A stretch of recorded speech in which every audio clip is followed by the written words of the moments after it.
يا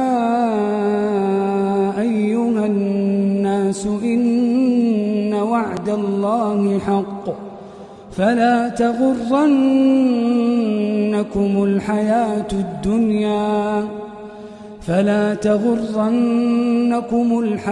الدنيا ولا يغرنكم بالله الغرور. إن الشيطان لكم عدو فاتخذوه عدوا إنما يدعو حزبه ليكونوا من أصحاب السعير.